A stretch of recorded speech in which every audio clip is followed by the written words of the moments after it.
the fertile fields of Indiana, Illinois, and Iowa to the wide open plains of North and South Dakota. We are here for our hometowns. And together, we can make a difference. Take on your legacy. Visit NationalGuard.com to find out more. Sponsored by the Illinois Army National Guard, aired by the Illinois Broadcasters Association and this station.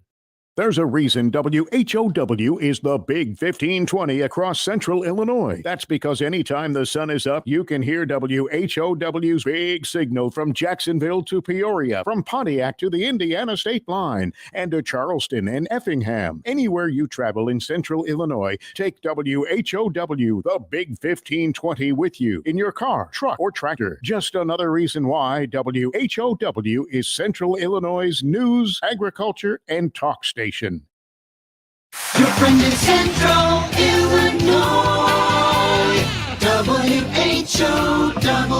Top of the morning. Thanks for being with us. I'm your host today, Seth Lawrence. The WHOW Morning Show streams to Facebook and YouTube. It's brought to you by Peterson Insurance, your Pekin insurance agent in Clinton. My guest in this segment of the program is Whitney Ortiz. She is the the director, I should say, of the Atlanta, Illinois Tourism Bureau. Hey, good morning, Whitney. How are you? Good morning. So good as always. You are busy. We took up the entire almost 5 minutes getting ready for the show. Just what has gone on in Atlanta since you and I talked last. So much that I was even forgetting things that we did 3 weeks ago.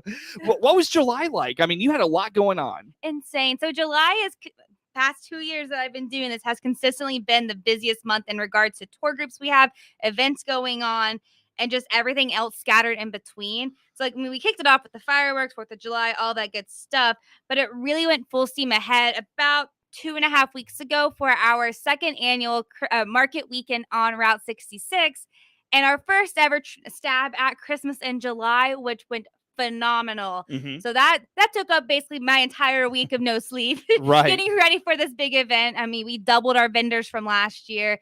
We had a couple hundred more people than last year come, despite the fact that that Sunday it rained for like the first 3 hours. So even though it was not the best weather, people were still coming, which was very encouraging. Mm-hmm. We doubled our day one attendance. We had all these Christmas decorations out and people taking pictures with it. We had some fundraisers going on for the Atlanta Community Christmas Celebration. Wow, that's a tongue twister. So it was just really, really cool. And then on top of that, we had a Lincoln interpreter, some programming with Looking for Lincoln. And then we literally the last day of the month ended it with a video shoot in town with the Antique Automobile Club out of Logan County for a fingers crossed video ad in the next few weeks. Wow, very good. So a lot happening. I know that you mentioned the Atlanta Christmas Association. I can't remember exactly what it was called. It was a tongue twister, right? It's like all C's, basically. Yeah. So and that was the Christmas in July was really about raising money so you could improve the Christmas decorations in Atlanta. Talk about that effort. What did you think of that? So we partnered up with Chubby's Bar and Grill and Missy's to help fundraise, as well as funneling people in, getting them to see our new decorations we got from last year, selling these custom Route 66 shields that you can only get for Christmas in July. Mm-hmm. And then you'll be able to purchase them again at our Christmas market, where all the money goes directly for getting new items. We had some advertisers who paid for spaces, and we did a golf outing. So all in all, we raised almost $1,000, which for a small town, that's a lot of money. Mm-hmm. So now we've been trying to itemize our list of importance. What's the most important thing that we need for this year specifically? Mm-hmm. And then what are we going to roll over into next year? Right. And so I am so excited. We're trying to get a really nice sign this year, which details like Christmas on Route 66, Atlanta, Illinois. So people can come, take photos by it. And it tells them what they're looking at, because we don't have a sign for that. Right. Until we were talking about things that we may want, nobody realized that. There's just nothing that talks about Atlanta and Christmas all in one. So that's like our priority right now. So we successfully raised enough money to be able to purchase a really nice sign. So now it's just figuring out what we want it to look like. Right. Yeah, exactly. So when it comes to, I know I asked you this a little bit off the air, but, so much going on in July. And you mentioned, most of these events, you saw an increase in people coming out for them from last year. Was Christmas in July, by the way, was that a last year thing? I can't remember. No, it should have been. It just never occurred to me. It honestly didn't occur to me this year until I was like brainstorming with my husband, and he just pitch, why don't you look at Christmas in July? I was like, what do you mean Mhm. Christmas in July?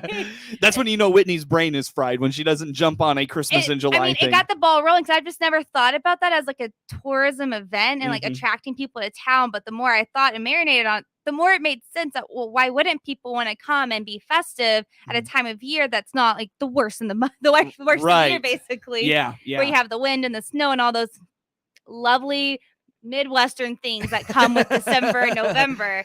Instead, let's have, the green grass. Let's have Christmas cookies. Let's have frozen hot chocolates, things of that nature. And people loved it. I loved it. It was Right. really cool to see all these decorations and there be leaves on trees. Right, exactly. So we get everybody together outside at a time when we're not all sick and we're not, cooped up Mhm. inside and those sorts of things. But I'm curious because, like I said, we talked a little bit about this before we got started. But in terms of the last couple of years, from your perspective, you're really introducing a lot of things in Atlanta. It's getting a good turnout and things are growing, especially things you did last year and then bringing them back this year. Do you feel like the last couple of years has been somewhat foundational and then you build it up from here? Does that make sense? Oh, 100%. It's all about, one, seeing if people like those sorts of things, because until last year, we didn't really know. I mean, we had an idea, but you don't know until you try things. Are people going to come? What's their response? What improvements should be made?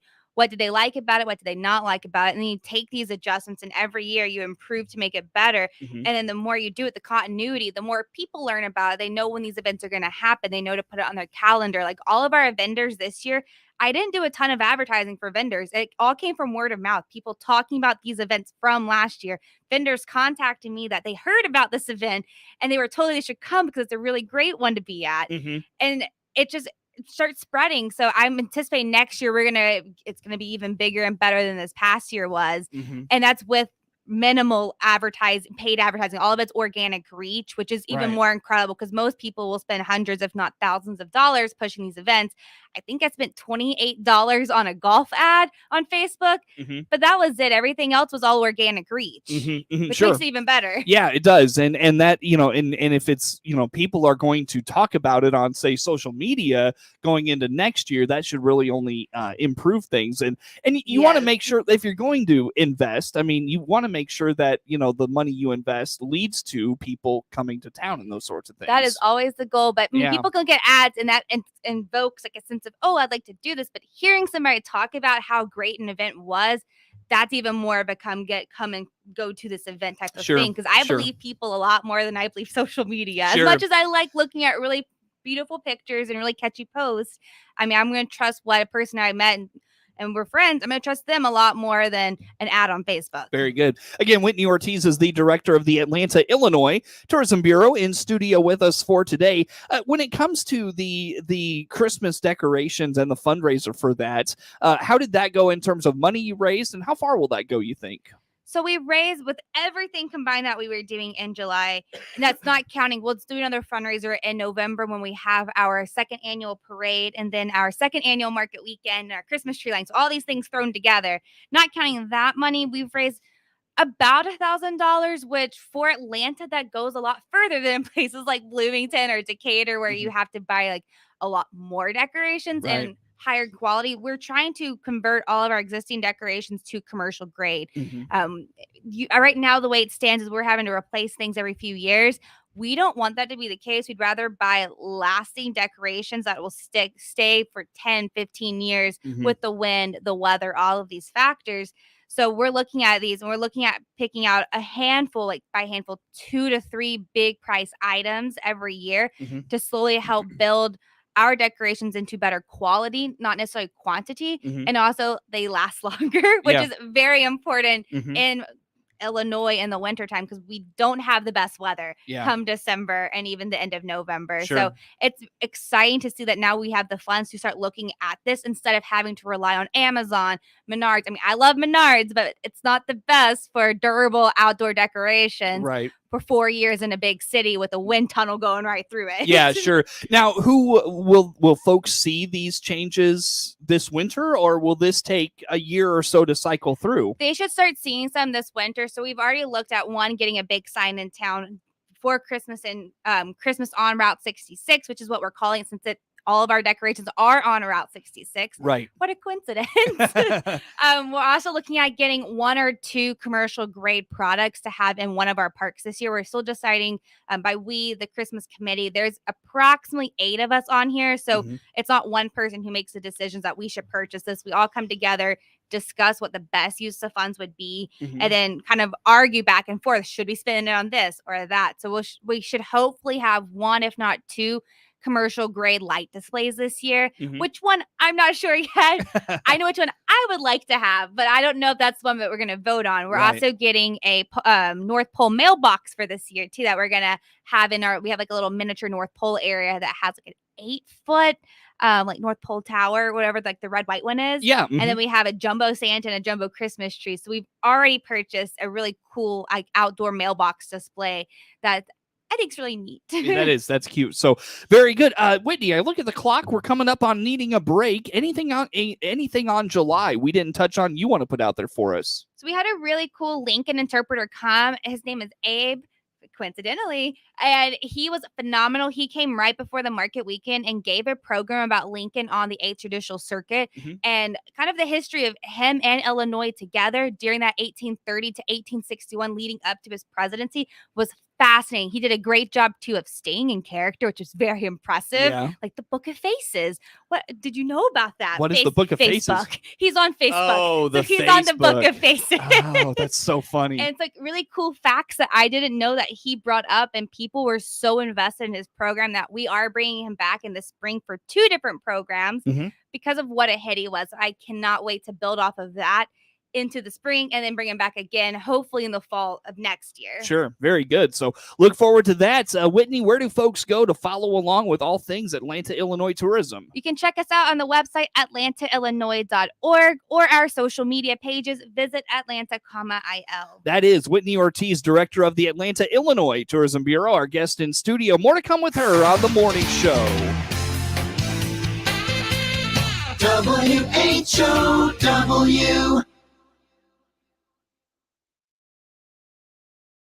Illinois Ag Better. Let's check the markets. Sunny RFD Radio Network. I'm DeLoss Yankee. Not expecting too many fireworks this week, at least not until Friday. USDA will have its latest crop production estimates. Some will be looking to see if acreage numbers were adjusted, especially in northern states, which were dealing with wet weather around the 1st of June.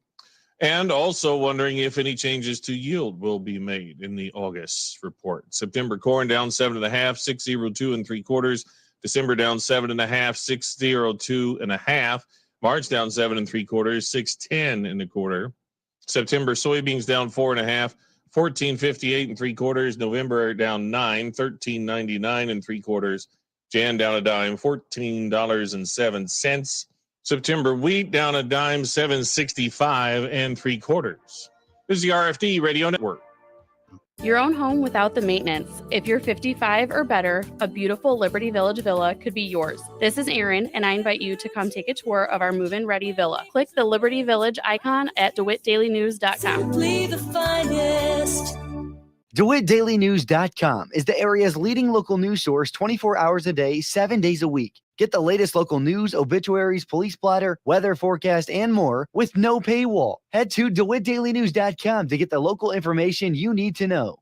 Chip Flory here, the host of AgriTalk, the nation's longest-running agriculture talk show. I'm here to remind our listeners on Central Illinois' agriculture station, WHOW, that you can hear our show weekday mornings from 10 to 11 on WHOW's many platforms. On the Big 1520 across Central Illinois, 92.3 FM in DeWitt County, and now on 106.5 FM in Logan County, and on the WHOW app. AgriTalk on WHOW. Your friend in Central Illinois, WHOW. Once again, a good morning. Thanks for being with us. I'm your host today, Seth Lawrence, and the WHOW Morning Show is streaming to Facebook and YouTube. It's brought to you by Peterson Insurance, your Pekin Insurance agent in Clinton. Whitney Ortiz is the director of the Atlanta, Illinois Tourism Bureau, our guest in studio. Whitney, we went over July, and I can't believe it, but we're already into August. What does August hold for you? luckily a little bit slower pace than July. But we are going to start kicking off our events. Well, the library's been doing several this month of August, but the tourism side of the house, we kick it off next Sunday with Cars and Coffee from 8 to 10:30. We are providing coffee and cookies, limited quantity. By that, we'll have enough coffee to serve 35 to 40 people and enough cookies for about 35 people as well from Missy's Sweet Shop. So if you want more Missy's cookies, please come for our Cars and Coffee. And then we have a lot of tour groups that come in August. So it's more geared for our groups and then just for our, rounding out our car events for the year. We'll have a car cruise in on August 28th. And that's the next to last one for the year. So it's kind of, starting to wind down summer 2022, looking towards the fall and then into next summer and what that schedule will be, because hopefully I'll have it down by February. So I can start publicizing all these things we will be doing for summer 2023. Holy cow. So a lot to look forward to. Quite a bit. Yeah, no doubt. You talk about slowing things down in August, though, but you mentioned you're still getting tourism groups and those sorts of things in. Talk a little bit about that. So we'll have tour groups come until about October when it gets a little too cold to start doing all of Route 66, because other parts also start experiencing fall and winter conditions around that time, which makes it not the most attractive road trip. So until about mid-October, we'll have groups. Like today, we have a group of 60 coming in. We'll have two lunch groups on 2 Sundays in August. We'll have a car group come on a Monday. We'll have a handful of other just 20 to 30 people groups coming through all the way up. I think mid-August is when the last group stops. And then we start looking for our groups coming back around May. Gotcha. So what has tourism numbers been like this year? Are you seeing a good amount of people? Is it up compared to last year? What are the trends? If I remember correctly, I looked at the 2021 numbers and the 2022 data about a week ago. And if I'm recalling correctly, we are just a few hundred shy of meeting our 2021 numbers. Okay. And it's only August. We still have months to go. We still have a winter Christmas market to have and a Christmas parade, all these other big people getter things coming up. And we're already seeing that we're almost right on par with last year. So I guess total increase would be by about 18%, if I had to guess, which is significant. That's very good. Yeah, that's really Especially great. for just, 1 year away. And so next year, I anticipate it being even more of a difference from 2021 numbers, which is when we really started.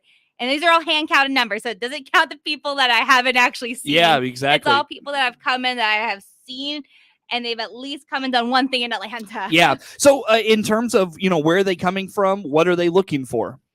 Right now, we're seeing a lot of our internationals coming. They'll probably stop around September when the weather starts getting not the best. And they'll resume more than likely around April, May, when the flights are still cheaper to come to America. And they can still do the road trip and have a nice trip without it being too hot. Because July, it's kind of killer out in Death Valley and in the California part of 66. You don't really want to be there for long. Right. So it's not a great month for that. So kind of miserable. Oh, yeah. So we're still seeing a lot of our internationals. We've seen a lot of our more regional groups coming in. So today's group of 60 is a group from the Illinois region, a little bit of all over. It's a couple of different companies who apparently every year they'll come and do a trip. And so this just happens to be the day their trip starts on, and they don't do the whole route. They do part of it.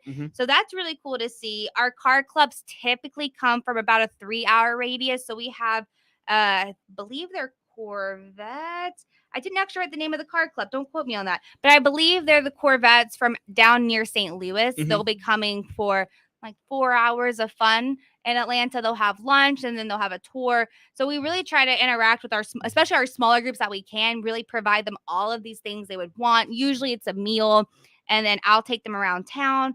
Sometimes they don't have enough time for that. They'd rather free roam. So I'll give them as they're eating, telling them where to go, what to see, so they're not surprised when they walk outside and they're like, great, where do I go now? Right. So I tell them all those fun things during their meal.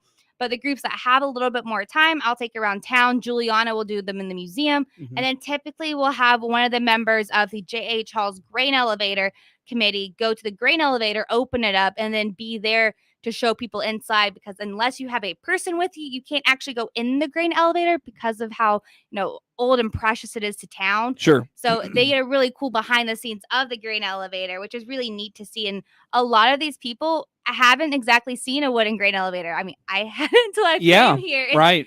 It's different, especially one that is fully operational, and that it's not been converted to a more modern elevator, it is still like it would have been in 1904, except it works. Right. Which is yeah. really cool. Sure. So a lot of neat things to see for the tourists that are coming to town, and it's good to hear that those numbers are up as well. So it's so nice. yeah, and I venture a guess. Do you know what tourism numbers were like before you started, Whitney? I really don't know. From what I've heard from people in town is there's a lot more happening in town now. There's a lot more people in town. So I can only guesstimate that they've relied more on just like the bus groups, not necessarily getting people coming in and stopping for longer periods of time that weren't on a bus. Right. So I would say the numbers were lower.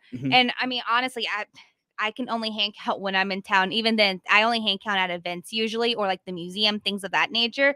So I can pretty confidently say I would expect triple numbers if I were to count every single person that stopped in town just from what I've seen when I've been people watching and the people coming and going. So I would guesstimate the number is only representative of a third of all of our tourists. I venture a guess the local businesses just love having all of these people. And they love that Missy's is there now too, because that brings a whole different type of person and one that, you know, they may come for the bakery items, but they'll stay for lunch or they'll stay to walk around and see the museums. Right. And so she brings in a whole different set of people. Chubby's brings in a whole different set of people. The museum brings in a whole different set. So we have a really diverse tourist population because of all these different things we have, which is really cool to see. Yeah, for sure. So very good. Whitney, a couple minutes left still with you. Anything on August, the fall, anything we haven't touched on there you want to put out for us? If you are heading to the state fair, I think it opens this week, if I'm not mistaken. I do believe. I will be there next Monday tabling for the city of Atlanta. So the Illinois Route 66 Byways has a area of land right inside Gate 2. They just put up this massive neon that's Illinois Route 66. It is super cool. But they invite all of us communities every year to come and table, represent, you know, I'll be representing Atlanta and they'll have other people representing other parts of 66 because the goal is by 2026 to have Illinois Route 66 in microform. So you can literally walk through the road and see all these really neat sites. And so this is kind of a fundraising awareness type of, you know, 3 to 4 year approach as they start building this exhibit up by 2026. So what are you going to be promoting about Atlanta this year? I'll have, it probably won't be as extensive as last year simply because I'm taking vacation for once. So I'm only committing to one day. So I'll have material on what to see and do in Atlanta, stickers, postcards. These really cool, like just easy to get freebies that people like. And that reminds them, hey, come see Atlanta. Sure. I know the library is going to go the first weekend of the fair and they'll have t-shirts, stickers, and other supplies as well. They'll be talking about some of the events at the end of August. I know we are having a famous TikToker come August 27th, Caitlin Abrams. She's talking about some sort of grave series that she does where she reads gravestones. Yep, and I've got Juliana coming in on Monday. Monday. She'll tell you even more about it. She's so excited, sure. which is really cool. Whitney, I hate to do this to you. I have to let you go. How do folks learn about all things Atlanta, Illinois? Check us out on atlantaillinois.org or visit Atlanta, on social media. That is Whitney Ortiz, Director of the Atlanta, Illinois Tourism Bureau. WHOW. The Big 1520 WHOW Clinton, 92.3 FM, W222 BG Clinton,